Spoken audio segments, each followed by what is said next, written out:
celebration so far? How excited are you to hear other people talk that aren't me? I appreciate that answer. Can I get it for Light and Life?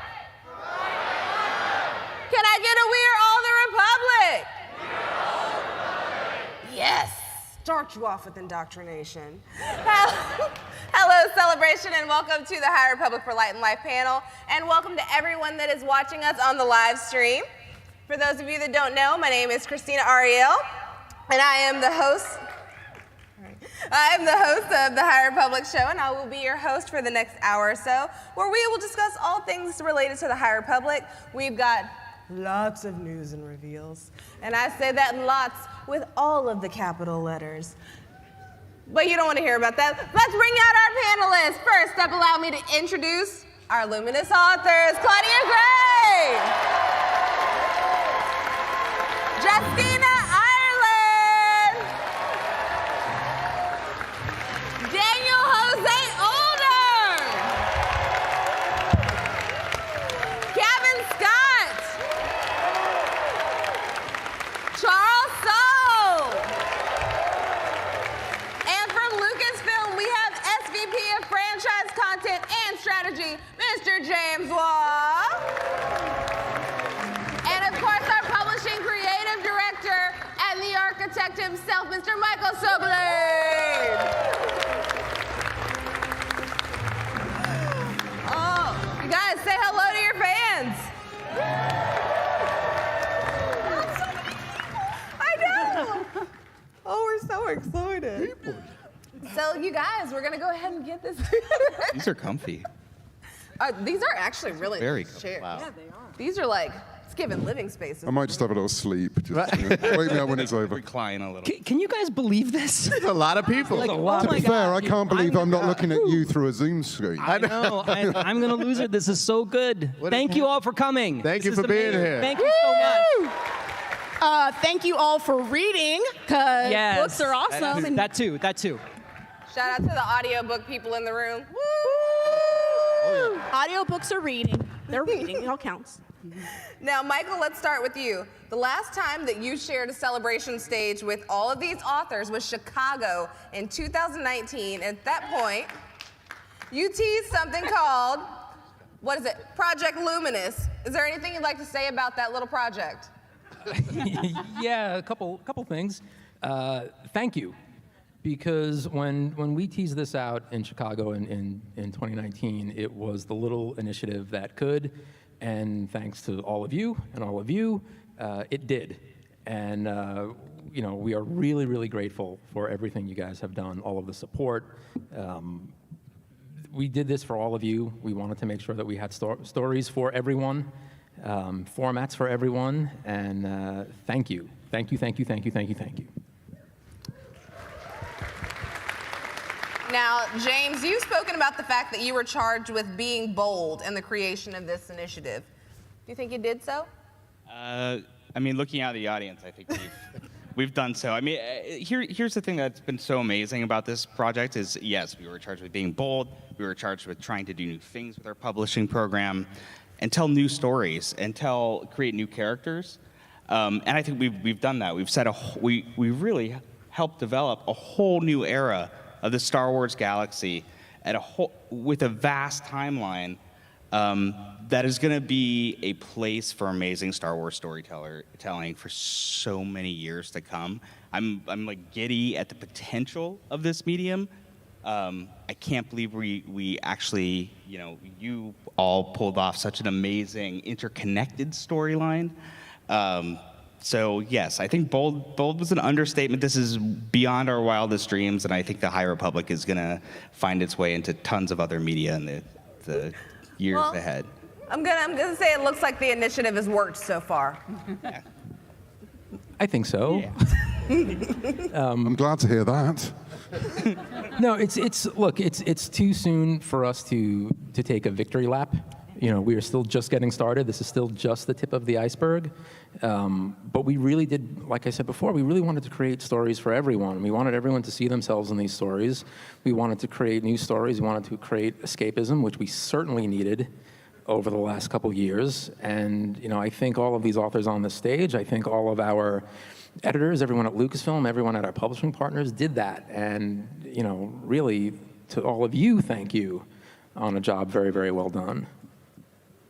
Now, it seems as if you were looking for the widest audience possible, but that you also wanted the stories and characters to be as specific as possible. And why was that important to each of you? Charles?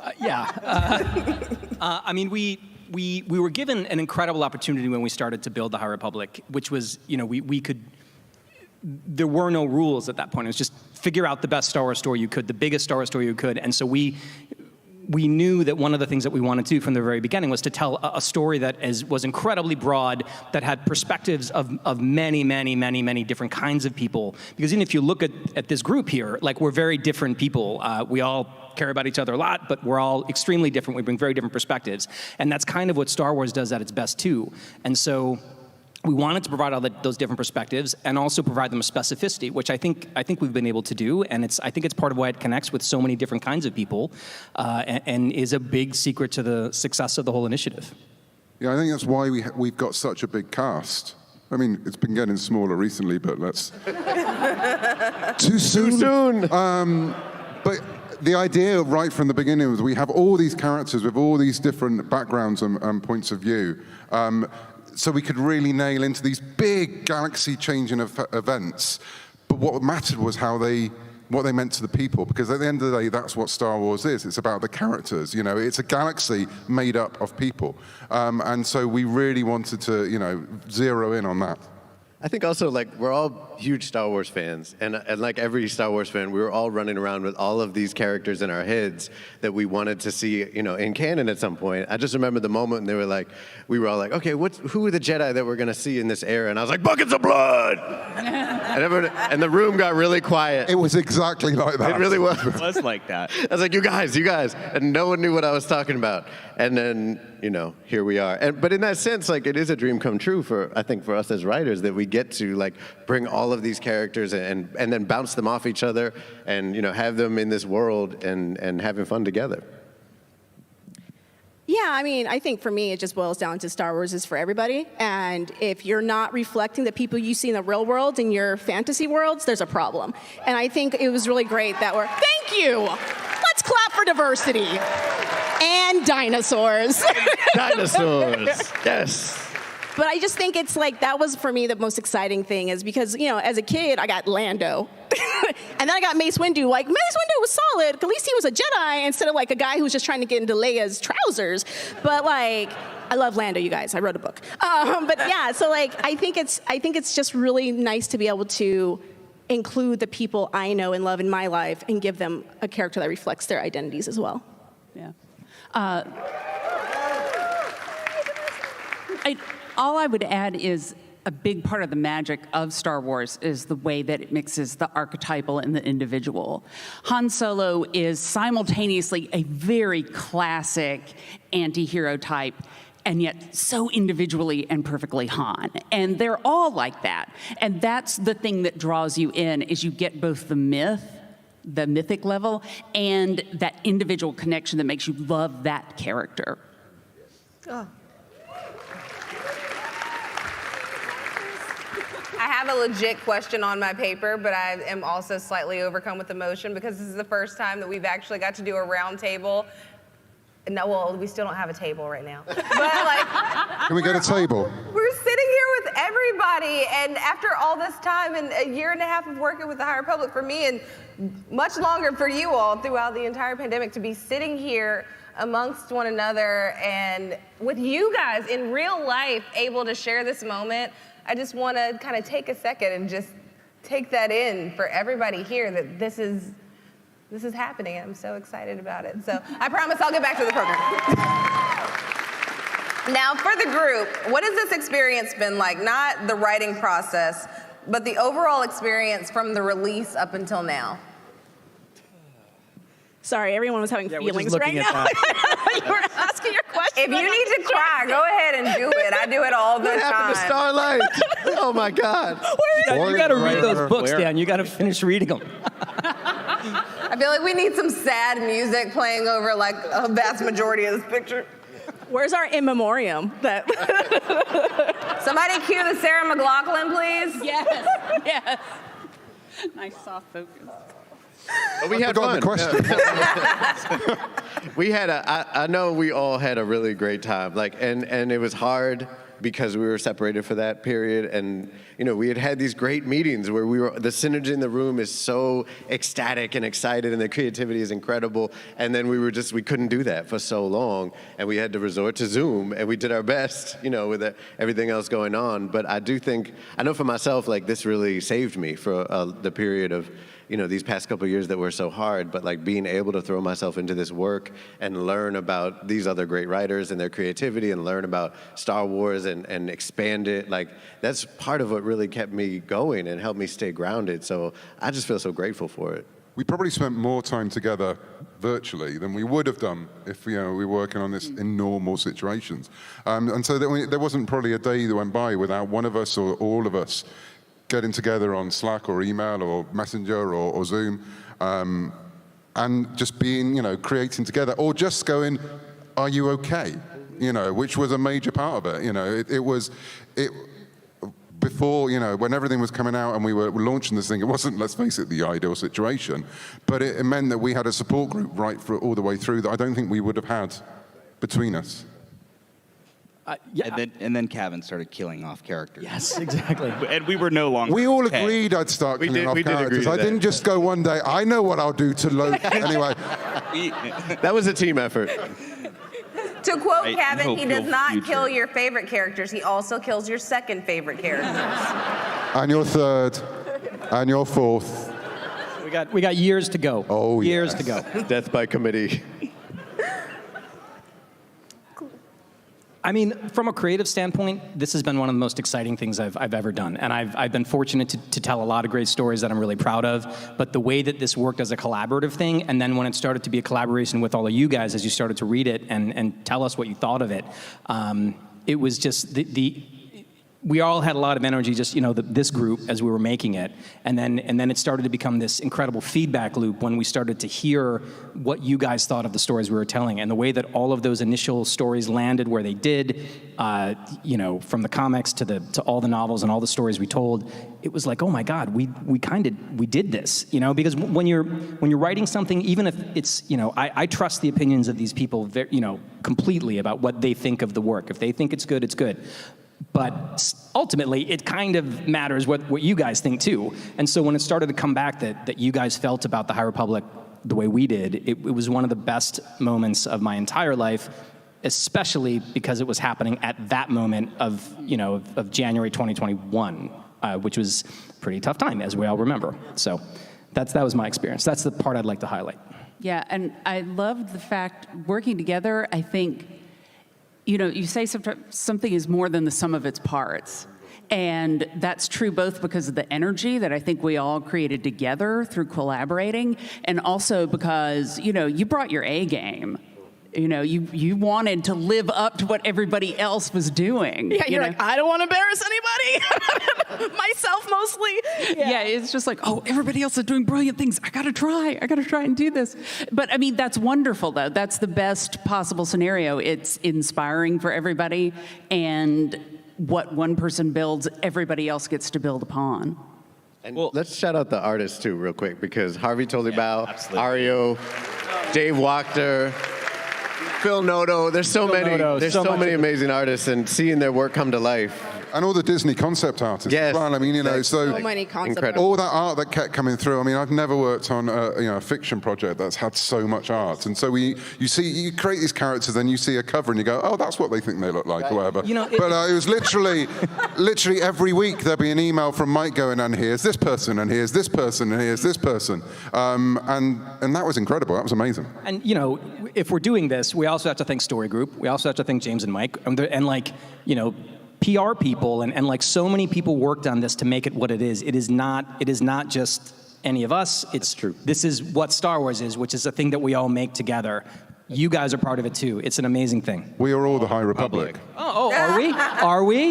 Yeah, we are. We sure are. No, but I will say that this has been one of the more special projects I've gotten to be a part of because, to what you're saying, Charles, every single person working on it was deeply passionate. Yeah. Everybody felt like this great responsibility that they were working on stories that would define a whole new era of the Jedi Order in that time span when we had always aspired to and thought about, when they were the guardians of peace and justice and etc. Like it was special, and you could feel that energy, and you could feel that energy in your creative meetings. You could feel how that bled into Lucasfilm, and it's amazing to see that you felt that passion too. Now, from a story perspective, phase 1 was intense. So especially for a time period in which the Jedi are at peace and the ending is, what's that word I'm looking for? Painful. Michael, what do you have to say about that? That was always part of the plan. Pain. We wanted to we wanted to show the galaxy at peace. We wanted to show the Jedi at their height, and into that peace, something wicked this way comes. We knew that we were always going to end with the destruction of Starlight. We knew that we were going to end with the heroes losing, which is not something we typically do. Now, when we were originally crafting this, at one of our early story sessions, we were destroying Starlight at its dedication. And in one of our many meetings, we said, no, we have to see it. We want people to fall in love with it like you would fall in love with any of the other ships out there in the galaxy. So we shifted our timeline. But all of that was part of the plan from the beginning. Even the deaths that you see, it wasn't Cav, at a dartboard, just saying It wasn't Cav. It's the accent. We're programmed to think the Empire speaks like you do, so we're like, of course, Cav. Cav must be the Can I bad just guy. say that Cav Well, of was course. not being Darth cavalier. Womp womp. That was for you, Justina. Carry on. Someone, you guys, He it said was it a all. lot, okay? There were times doing the High Republic show where I would read, I would get something before I'd finished a book, and I would just stop because I would start crying because I was so emotionally invested. But Good. I want someone to explain this. That was what it was meant to be. I mean, we had that when we were writing these characters as well. I mean, there were certain characters that are there. One guy there with a yellow lightsaber. His teacup. I knew what would happen in that teacup in the last picture we see him. And if you've not seen it yet, go back and look at the picture. It's there somewhere. And so every time Ario would draw that teacup in, flying around his head, I knew what would be happening to that teacup, and it was a case of reminding yourself that you have to pour love into these characters because you're responsible for them and you know where they're ending up. But you also know that it's not just a case of doing a bloodbath for a bloodbath's sake, even though I sound like this. We're doing it because this is one step on the story. This picture here isn't the end of the High Republic. It's not even the midpoint of the High Republic. This was a step that everyone who's left, there are a few, it's going to affect them. And every death that's happened is going to affect the people we love, as it is in real life as well. So that's why we had to take care for those moments. It wasn't just a case of throwing out the names. Who we're going to kill this week? It was really trying, what would that do to the other people around them? What would that do to the people they work with? What would that do to the people they love? And that's what we're going to be playing out in the years to come. I would say, I don't know if it's true for you guys, but for me, if I'm going to kill a character, the only way to write that for me is to fall even more in love with that character than I ever have before. You no one cares about that guy that walked in on one scene. It's like, oh no, Roy died. What about Roy? It's like, no, it's the ones you love. Tech number 5, no, please. But writing, that's when you have to invest the most, I think. If it doesn't really rip you apart, you know that you have not written this correctly.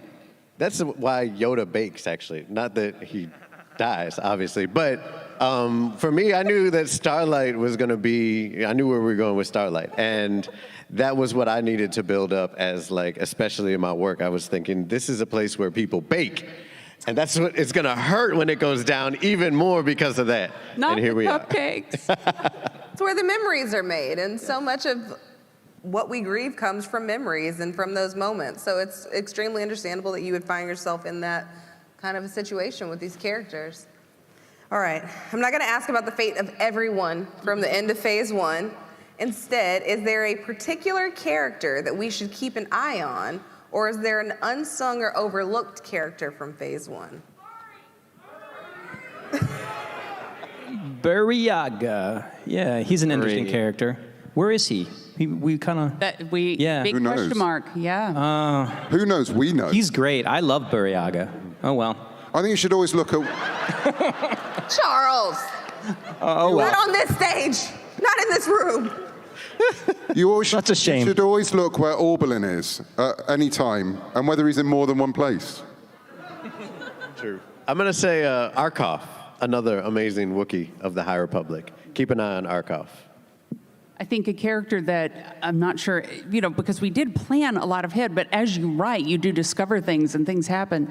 One character that I think we didn't realize was going to wind up having so much story was Nan, and her story is not over. I'm just here for my boy, Bell Zedifer. I don't care about anybody else. And I'd say keep an eye on Comac. Oh, no. Yep. I was the character I would actually say is Porter Engle, and there's a I'll talk a little bit more about him when we talk about phase 2, but there's like a whole big thing with him that's going to be really cool. So that's the one I would say. Oh, and also keep your eye on Lorna and make sure she's never behind you. I think that's fair to say.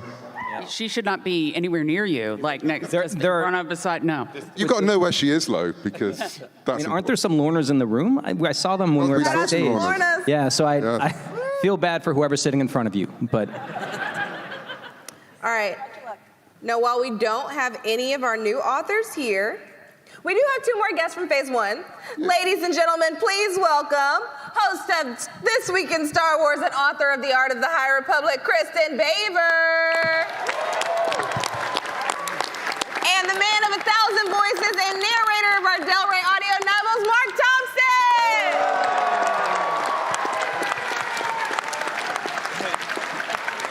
Thompson. Mark, you could have dressed up, mate. And you could have made an effort. And chairs. You guys get the fancy director's chairs. Welcome, y'all. Thank you. For having us. Very important pieces of the puzzle over here. It's nice to see you again, Christina. I know, I haven't seen you enough this week. It's like been 2 hours. I know. I missed you. Too. I know. K squared. All right, so Kristen, let's start with you, my love. You're writing The Art of the High Republic. I am. We're hoping that you can spill some tea with this title. What have you got for us? Maybe, I don't know, a cover? I see now why I'm sitting next to Mike. This is very clearly a trap, just so I have to say, Mike. Go ahead. We can roll the tape. All right. So I am here today to give you the first look at the cover for The Art of the High Republic. Hey. There she is. Look at her! Cover art by the great Grant Griffin, who of course also did a lot of our concept art for this initiative. Wow. And of course we've got Burry, we've got Keeve, we've got Stellan, and we've got Yoda. That is super dope. But how about some interior art? I would love to show you interior art. However, before we get there, I got one more thing to say about this cover. Tell me. By Kristen Baver. And what does it say under that, Christina? Forward by Kathleen Kennedy. Forward by Kathleen Kennedy. Oh my gosh. That is pretty amazing. I have no words for that. There he is. Yeah, that's We're on my That's the reaction we want. I love the live reaction in this room to this slide. yeah. So this is, of course, Marcion Rowe. I looked at Charles as I said it. I know. Yeah, I saw your face. Marcion. Hey. We're not going to get into a fight up here about it. No, Call no, the no. whole thing off. Let's call the whole thing off. So this is Marcion Rowe. I'm just You're okay. You're twisting the knife, Am I? twisting the blade there. What I love about this spread is if you look very closely in our upper left-hand corner, we have some really early concept art from Marcion Rowe. So this is before everyone on this stage decided what the species was going to be for our great Eye of the Storm. So he had some kind of chalky white flesh, he has some really great markings, and my favorite thing about this is he also has trophies like a total sociopath from all of his victims. So all the way on the left you see he's got lightsabers, he's a little bit like Grievous, yes. I'm also told by the artist that all the way on our right, he has shards from ships that he has taken over, and they're just embedded in his armor. Again, sociopath, right? Am I right? Yes. That's my book. Yes, you are. Talking about. Eyes like a shark. Now, can you tell us a bit about the overall process? I would love to. Yeah, sorry, I just launched right into, let me tell you my favorite things about this spread. I mean, it's impressive. So the overall process for creating the art of Star Wars: The High Republic was really fascinating. Typically, with an art of book, which, of course, the great Phil Shostak has written so many art of books. If you're a fan of the series, you probably have his entire collection, as well as Josh Cushin's and Amy Ratcliffe, and now I'm so excited to join that group. The process, however, was just interviewing everyone on this stage except for Christina. Love you, sorry. And really trying to get the behind-the-scenes story of how this initiative came to be. Now, if you don't know, I was actually a journalist before I came to Lucasfilm. So this was kind of a coming back to that part of my brain that just loves to ask nonstop questions and talk to people for hours on end and really try and get into the room of what was happening at Skywalker Ranch as they were coming up with this initiative. And it was just so fascinating. I love this story in this book. I'm so excited to share it with all of you when it comes out. And we also got to talk about really tough things, like how the pandemic shaped this series.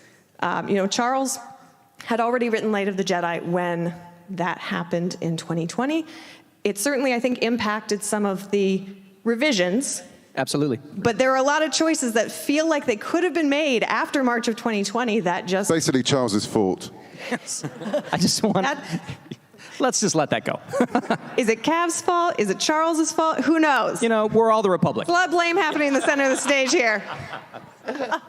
What else you got for me, Kristen? What else do I have? Let's see. Yes. Look at that hair. Top knot Yoda. Top Knot Yoda! That was a big deal to us, Top Knot Yoda, as you can probably tell.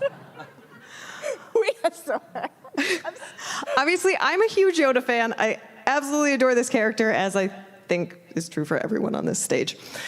The first thing I said to Mike when we were talking about me being on this panel and getting to share some of this art from inside the book with all of you was, I really want Man Bun Yoda. Can we do that? And we can. You see, we did. But I think, it's important to see it because it's important to look at process. Process, yeah. Because if we're telling a story of the High Republic and it's centuries before the Skywalker saga, you can't just drop Yoda from Ep 4 in there, and you can't just drop Yoda from Ep 1 in there. And what does Yoda look like? What do the Jedi look like? And we really looked at everything. And you called out Phil before, Phil Shostak, Pablo Hidalgo, Matt Martin, everyone, Emily, everyone on story team. The authors, we thought of every little detail, and we had Jeff Thomas do art, we had Grant Griffin do art. Ultimately, what we came upon was, Yoda just needs to look a little bit younger. We need to give him the gold and the white, and give him a little bit more attitude, which is what he has here. But to that process point, I think one of the stories that this book really gets into that was an absolute blessing for this project, this entire initiative, is that I think it went back to the Lucasfilm's roots of that sort of synergy between the art department, story, writers, and the ability to sort of react to art in the process of writing. and really see the exploration and how these things pinged off each other. It is, when I think Lucasfilm is at its best, we were working holistically like that, and different talents are inspiring each other. And Absolutely. This is an example of that. 100%. And also, speaking of the roots, I know I jokingly called it Man Bun Yoda earlier, but one of the really cool things as I was talking to the artist about this piece was he was talking about how he went back and he looked at things that influenced George Lucas as he was creating Star Wars in the first place. So he looked at Akira Kurosawa. He looked at what samurais look like, and that's where a lot of these designs truly come from.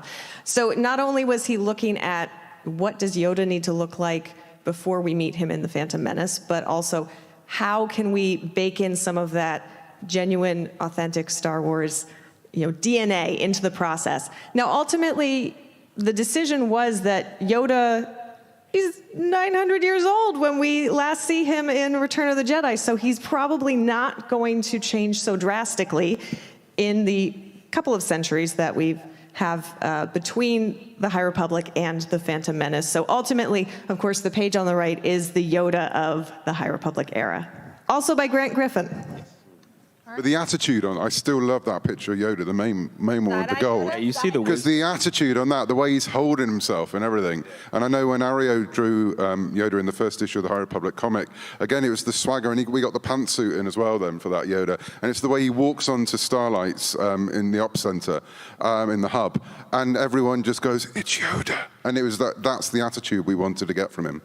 You mentioned Ario, and I have to say, one of the absolute blessings of working on this book was getting to talk to all of the artists.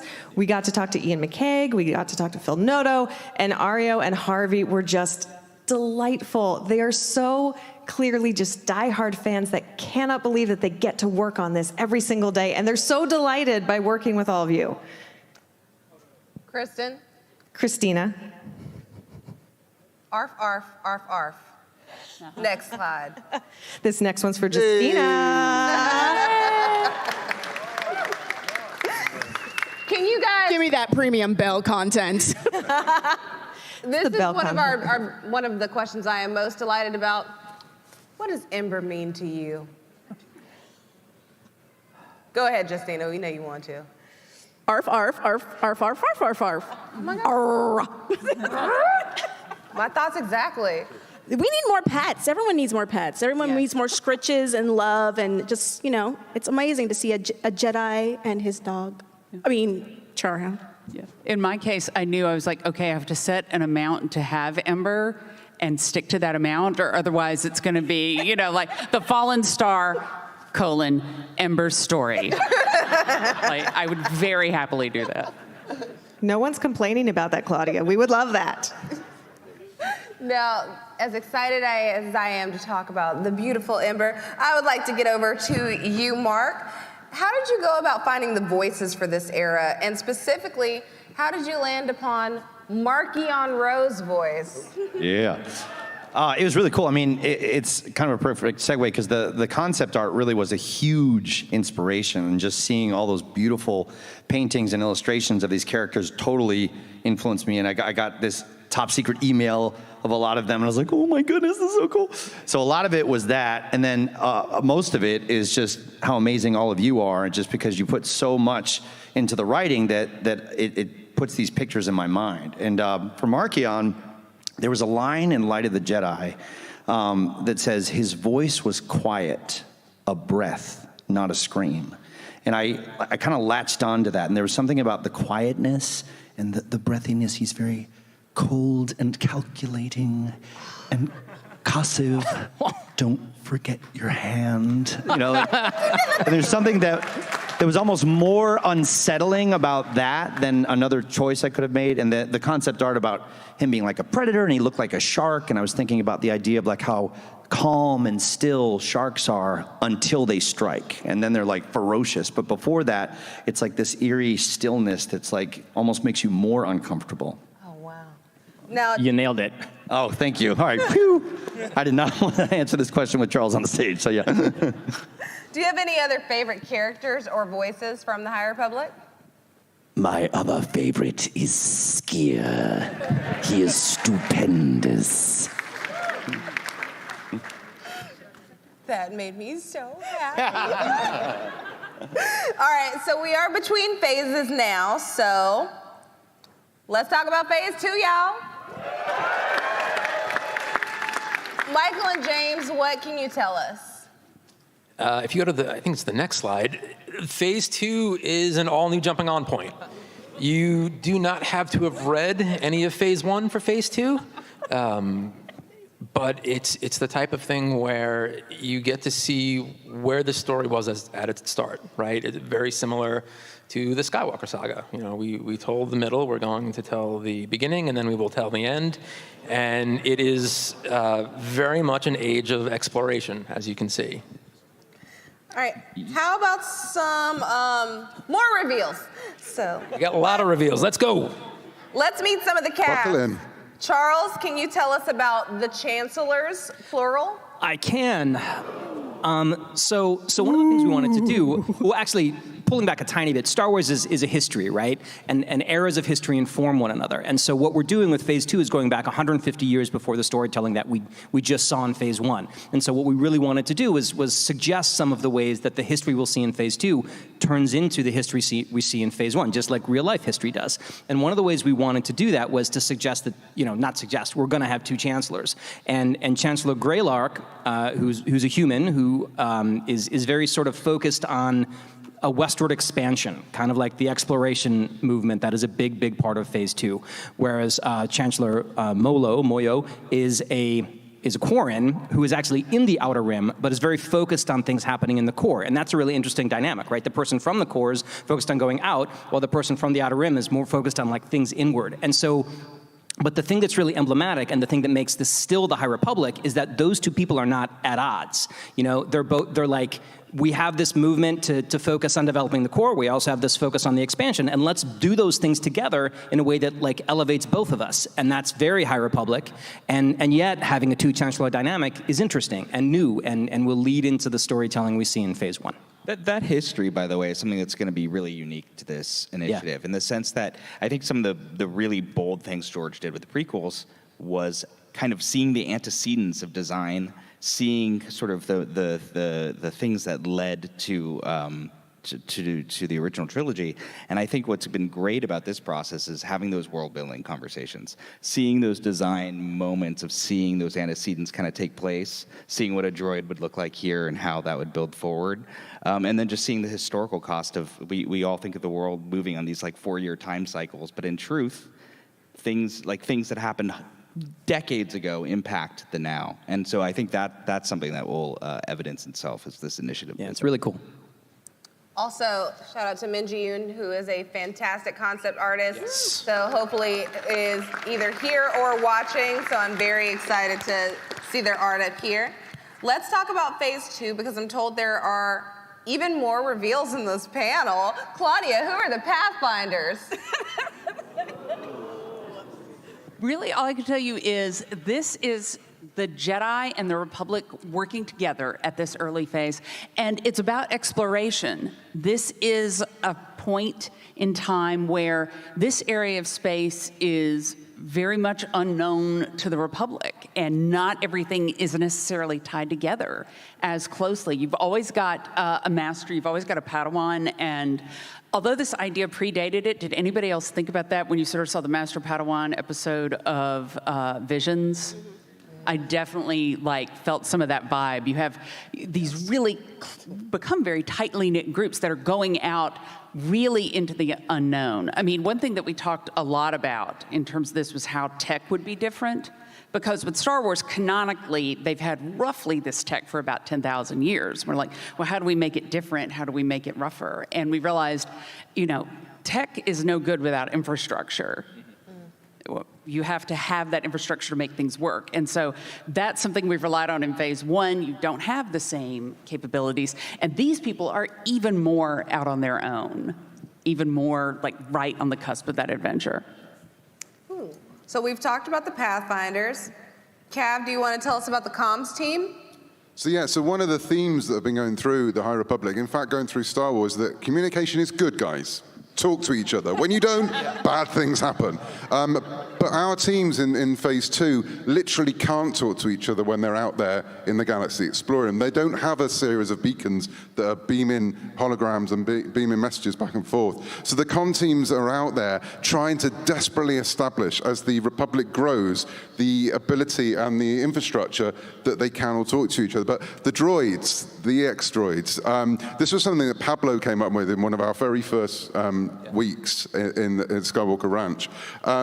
When he talked about the Pony Express droids we could have. And that's exactly what these are. Because at this point, you can't beam messages across. You literally have to talk into a droid that goes, okay, I'm off, gets in a little spaceship and zooms back to the core, delivers the message, waits for the message, and then goes back. So it's like cell phones in dramas. You don't want them because they ruin drama, because you can just phone someone up. So you try everything you can do to break a phone within the first act. That's what we've done here. We've broken the entire galactic communication systems, and those droids are really important. Oh, okay. So we've seen comms team, we've seen the Pathfinders. Let's see some Jedi. Cav, who are Maddie and Olivia?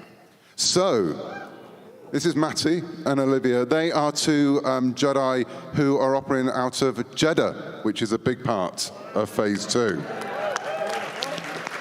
So Matty is a Padawan, Olivia is a Jedi Knight. They're not she's not Olivia's Padawan, but they work together in something called the Convocation of the Force. And I won't go any further on that just yet. I would stop there.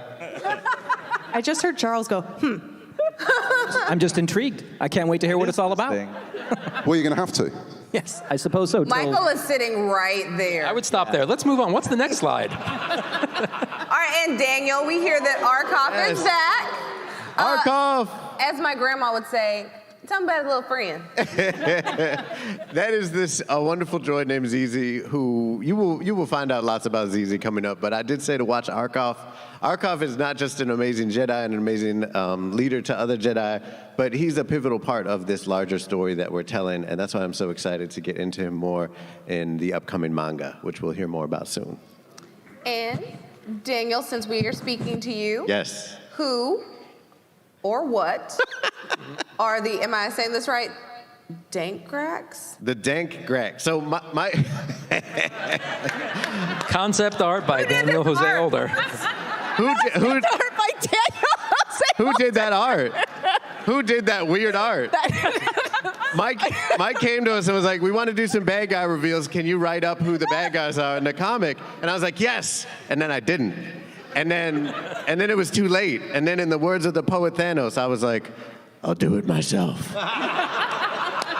And these are the Dank Gracks. You will meet them in the Dark Horse comics. They look funny, but they are really mean.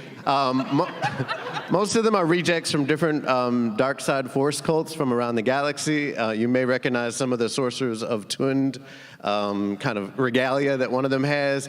They're all just these kind of losers who, they're not great at the Force, I'm gonna be honest with you. They don't practice, they don't really have that discipline, but they are mean, and they are very well connected. And they cause a lot of trouble. And one of them hates Maz Kanata more than I can even explain. And that's all I have to say about that. Kristen, please put this in volume 2. Listen, the good news is I'm not doing the art for the comic. No, I want this specifically in volume 2 of the I want an art of Daniel Jose Older. like I'm missing out now. There's 4 more pieces of art that are not in the book. I did say a Force-sensitive Bill the Cat was going to be part of this, and there she is. No, we've already revealed a character named Marta Rowe, but we have some more of this mysterious path of the open hand to reveal. Justina, can you tell us about the mother? I don't know, there's no art up there. Oh, wait, maybe I can. Sometimes it's just a trap, you guys. So the mother is, well, she is the spiritual leader of a group of adherents that is very charismatic and very nurturing and very complicated. Good word. I'm trying to, I literally just read through this manuscript, and so I'm trying to figure out, what can I say that's not a spoiler? All I will tell you is her primary belief is the Force will be free. What does that mean? I don't know, ... Who's the Herald? I forgot there was another character. See, I did my homework and wrote all this stuff. I didn't get to draw my own characters. So the Herald is sort of the administrative side of this group of believers. And so you can see, he's a Nautolan with no head tendrils. Maybe had a little bit of a rough life. Sometimes that happens, right? You can see, unlike the mother, he's a little more, doesn't adhere to fashion, maybe? Like, he's a little tattered. He's got his work boots on. It's called distress. Distressed. He paid a lot of money for those pre-distressed robes. Oh, he's definitely distressed. Urban Outfitters. It's the Kanye version of the face, too. He is ripped. Not for nothing. He's brolic. Yeah, I know. So he's kind of works with the mother, but, friends become enemies, enemies become friends. It's not a story with a little bit of conflict, and you'll have to read Path of Deceit to figure it all out. Speaking of Path of Deceit, we've already revealed the cover to our young adult novel, Path of Deceit, by Tessa Gratton and Justina Ireland. But let's take a look at some other covers, shall we? Oh, yes. First up is our sneak peek at the work in progress for Zoraida Cordova's novel, Convergence. Then we get to the cover to the middle grade novel, Quest for the Hidden City, written by George Mann. And then a comic mini-series from Dark Horse called The Nameless Terror, also written by George Mann. I think I can guess the villain of this one. Cab, do you want to do the honors on the next one? I don't know, what is the next one? Oh, right, there we go. So this is issue 1 of the new Marvel High Republic series by Ario, who's returning on this issue with me. So we've met Matty there. That's Vildar Mak, who is someone who comes to Jeddah to find himself. And as of the person behind, well, you have to wait and see. Just gonna say the dude on the right has big David K. Harbour energy, just saying. Just gonna throw that out there. Charles, can you do the honors on the next one? I'm really excited too. So this is a story about Porter Engle, the Blade of Bardota,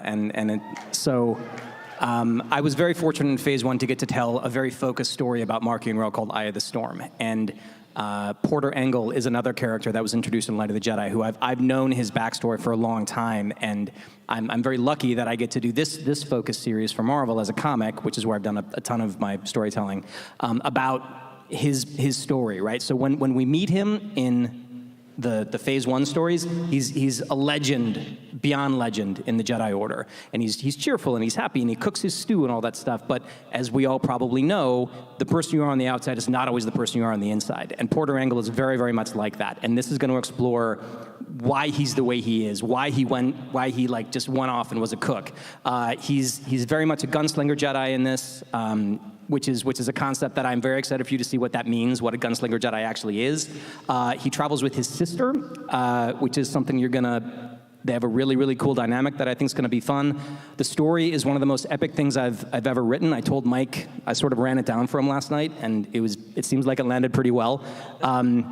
And then the last element I want to say about it is that one of the things I like to do, because I've been fortunate to tell stories in a lot of different eras of Star Wars, is connect pieces. And there's something that I laid down in the Darth Vader book I did a long time ago called the Barash Vow. There's a Jedi who takes the Barash Vow when they step away from the Force for a while, when they feel like they have to. And this is going to be the origin of where that Barash Vow comes from. So.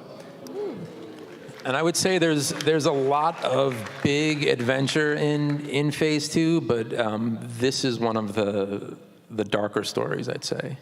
Yeah, it's kind of it's a tragedy, but a really cool one. Best kind. Yes. Mark, is there anything that you'd like to announce? Yes, there is. Coming early next year, there's going to be an all-new audio original, and it's entitled The Battle of Jeddah. Wow. Yeah. All I can say is there's a battle, and it's in or around Jeddah. Solid answer. And you know what else? Let's announce some more novels. Woo! So coming spring 2023, we have Cataclysm, which is our adult novel by Lydia King. Quest for Planet X, which is our middle grade by Tessa Gratton. And Path of Vengeance, our young adult novel by Kevin Scott. Hey. So that was a lot of reveals and a lot of exciting content to come. Phase 2 looks like it's going to be just as exciting as Phase 1. And if the evasiveness of my guests is any indicator, prepare. But we're not done yet. As a thank you for everyone who came to this panel and just before, then don't forget we have our THR cosplay contest and photo ops starting at 3 o'clock outside. Oh, you know what I just did? I skipped that really cool part where we give everybody that came to this panel a poster. Oh. Which poster? That one. And you can get this poster signed at the Mysterious Galaxy booth tomorrow at 4:30. And just before that, don't forget about our THR cosplay contest and photo op starting at 3 o'clock. And outside in front of the fountain, we hope to see you there in your best cosplay. Now, panelists, that was a lot of everything we've seen and what we can talk about. What are you most looking forward to? Like this weekend or just in life? I was like, I'm going to have dinner at some point. Phase 2. They don't care about your weekend. They care about Phase 2. All right. I'll start with that one because I'll say that Path of Deceit, the YA by Tessa Gratton and Justina Ireland, is one of the best novels that we have ever made in publishing here. It really is extremely welcoming. You're just setting me up, Mike, and everyone's gonna hate it. I'm gonna have to No, and I've said, Justina, I've said this to you a dozen times, and same with Tessa. It's a really, really amazing YA novel. If you've never read YA before, don't let that stop you from picking this up. It's a great introduction to Phase 2. In fact, it will kick off Phase 2 on October 4th, I believe, of this year. And there are a lot of seeds in there for storytelling to come beyond that novel. So that is one of the things that I am most excited for Phase 2. James, is there anything else that you can tell us about this initiative? Might we? Ooh. Don't you hate Nothing to see here. You got a Jedi mind trick him. What was that? Whoa. You did that, did not. Michael? Nothing? Weren't you talking to James? I mean, if you don't want to tell me. James, is there anything else you can tell us about this initiative? Might we see it grow beyond publishing and X Labs? I think absolutely. We are seeing it grow every day. And I think that's the thing that's always been so exciting about this is to really launch something in publishing and then create a space that could kind of go on for decades. Like I said before, there's video games in development. As we know, Leslie Headland is currently in development on a live-action High Republic show called The Acolyte. She's an incredible talent, and I'm excited for you all to see what she's been doing. And there are other things. And one day I'll be able to talk a little bit more about that. But we're super excited about where the High Republic is going. It's a bright future ahead until Cabin kills everybody. Seriously. Michael, you got anything else that you want to show us before we wrap up? I don't know what you're talking about. So we glimpsed the Nameless at the end of Eye of the Storm #2. But we never actually got a good look at them, and we thought, why not reveal this mysterious, nameless creature that has been plaguing the Jedi for a good chunk of our initiative. We spoke about many times before about communication being a theme, but the other big theme was what scares the Jedi, and this is certainly connected to that. This is the Nameless, but if you want to talk about the Leveler. Yeah, so, the Jedi should be afraid. They should be very, very afraid. Well, that's creepy. And with that, we bring our panel to a close. Thank you all so much for joining us. Thanks for watching at home. Thanks loving the High Republic the way we love you, and may the Force be with you. And if I could just say very, very quickly, you know, we said it earlier at the start, but this really is a labor of love for everyone on this stage, and there's an army of people who are working on this with us. You know, we said Phil Shostak, you know, Pablo Story Group, all of the Lissa Hurwitz, everyone in publicity, everyone in marketing, all of our publishers. We are working on all of this and really trying to deliver something that is worthy of Star Wars and worthy of you know what we all experienced when we were kids sitting in that movie theater. And we're doing this for all of you, and we thank you for showing up today. The fact that this room is filled is ridiculous. You know, thank you, really, really thank you, because we are all the Republic. So thank you, everyone. Enjoy the show. Thank you, Christina. For light and life. Hello, old friend. Here we are again at the Celebration store. I love this. We come here every celebration to show off some of the unique exclusives that they have